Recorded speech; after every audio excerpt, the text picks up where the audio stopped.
बंगाल में क्या बिगड़ गया? ईडी को अचानक सुप्रीम कोर्ट क्यों जाना पड़ा?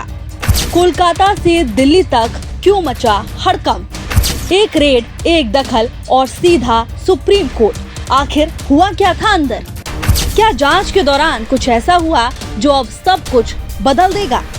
हाई कोर्ट नहीं, सुप्रीम कोर्ट। ईडी ने ऐसा कदम क्यों उठाया?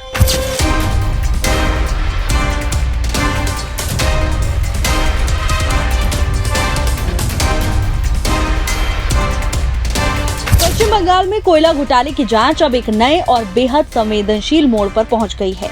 मामला अब कोलकाता से निकलकर सीधे सुप्रीम कोर्ट की चौखट तक पहुंच गया है। प्रवर्तन निदेशालय यानी ईडी ने आईपैक और उसके डायरेक्टर प्रतीक जैन के ठिकानों पर हुई छापेमारी के बाद अब सीधे देश की सर्वोच्च अदालत का रुख किया है।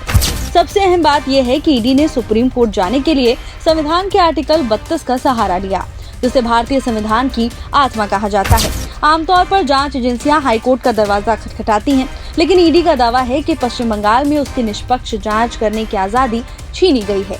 ईडी ने अपनी याचिका में सीधे तौर पर मुख्यमंत्री ममता बनर्जी पर गंभीर आरोप लगाए।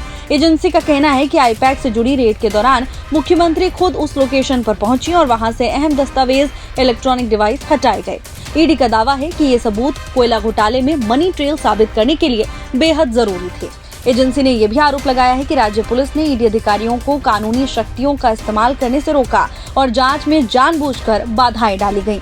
ईडी के मुताबिक ये सिर्फ जांच में हस्तक्षेप नहीं, बल्कि संवैधानिक अधिकारों के हनन का मामला है और इसी वजह से एजेंसी सीधे सुप्रीम कोर्ट पहुंची।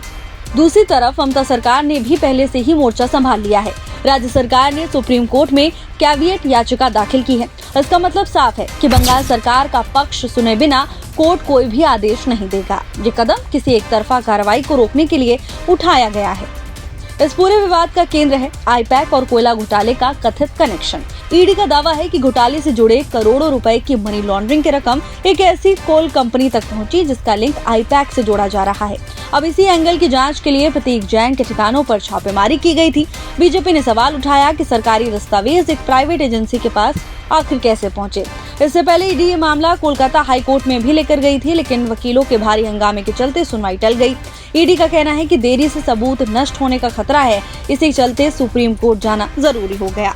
अब ईडी ने सुप्रीम कोर्ट से सीबीआई जांच की भी मांग की है। एजेंसी का तर्क है कि मौजूदा हालात में राज्य पुलिस और प्रशासन के रहते निष्पक्ष जांच संभव नहीं है। अगर सुप्रीम कोर्ट सीबीआई जांच के आदेश देता है तो ये ममता सरकार के लिए बड़ा झटका साबित हो सकता है। फिलहाल कोयला घोटाला जांच अब एक बड़े संवैधानिक टकराव में बदल चुकी है। एक तरफ केंद्र की जांच एजेंसी, दूसरी तरफ राज्य सरकार और अब सबकी नजरें दिल्ली में सुप्रीम कोर्ट के अगले कदम पर टिकी हुई हैं।